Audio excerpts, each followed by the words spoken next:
Alright everyone, we are going on a tour of our local Titan Student Union. And hello, my name is Russell Nelson and I am your AICA Administrative Chair. This is the Association for Intercultural Awareness, and we are about to go on a journey you shall never forget, and I hope you continue to be a part of this journey with us. So, right now we are in the Kyle S. O'Brien room. This is one of the weekly rooms we meet in over at the TSU, and it is one of my favorite areas to connect with all of the AICA leaders who are here to spread their knowledge and share their moments of self-actualization. This is a very important place for us to exchange ideas, to laugh, to cry, and to just be college students together trying to navigate this experience.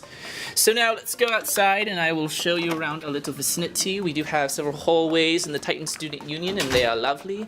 They're filled with student life and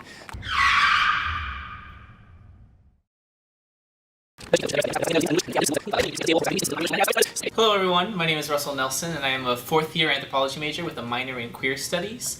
I have been in AICA, the Association for Intercultural Awareness, for about 3 years now. I started when I was a freshman actually as a representative for this organization, and so that has been a big component of my life. I'm also a musician, a percussionist, a boyfriend, a son, a brother.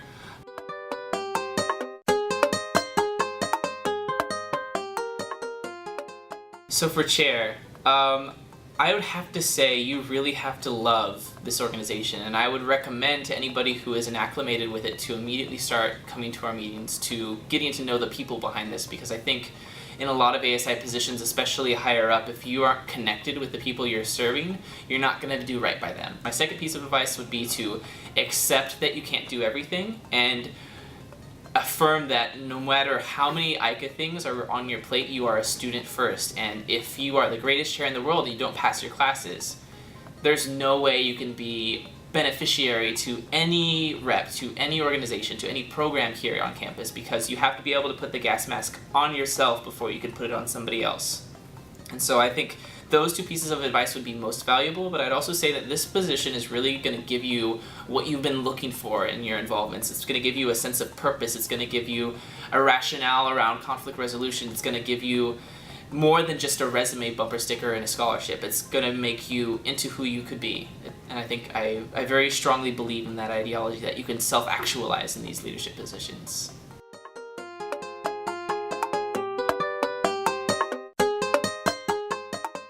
I would have failed college. I was in my freshman year as a music major, taking about 9 classes per semester, and I was on academic probation my first year. It was very, very hard to acclimate to an environment that was so competitive and that I had no sense of community around. I was trapped in a practice room for 4 hours a day just to stay competitive on top of classes, and I had to really come to terms with that when I broke up with the music department last year. And so going through that experience, I began to realize that I had to go through a significant change, and that was really dark for me. I didn't have anything to hold on to besides my music, and that's what I was convinced I was going to be doing for the rest of my life. But getting involved, joining all these clubs, made me realize that I have so much more to offer to the world, and all the things that I thought were holding me back were the most powerful and the most beautiful things about me. And I think anybody can get that experience in a leadership position, because it forces you to look at yourself in all the ways in which you are viewed and the way you view yourself as something that is so bold and so authentically amazing that no one else has, and you can uncover all of those things within these positions. I'm so grateful that you're starting this process, that you even clicked play on this video, because I know that it can be very challenging to navigate with courage in college. You're given 4 years to be told, figure out what you want to do for the rest of your life.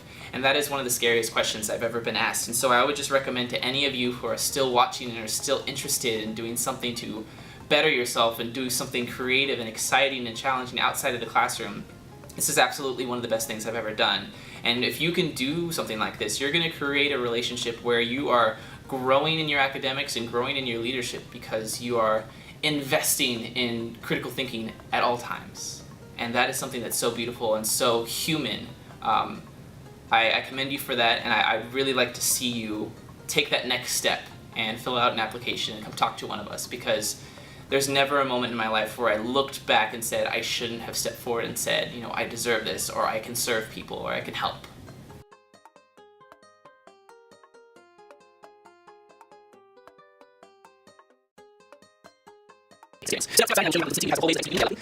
Children attempting to learn things outside of the classroom, I think that's very beneficial for their future.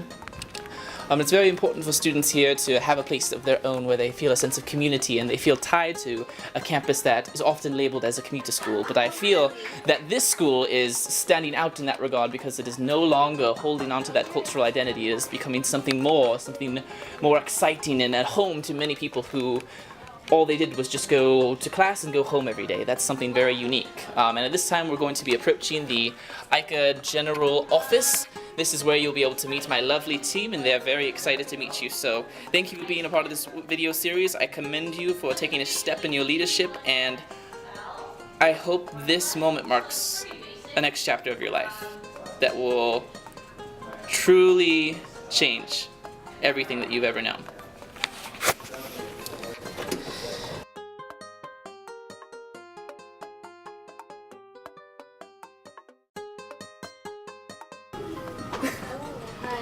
Hi.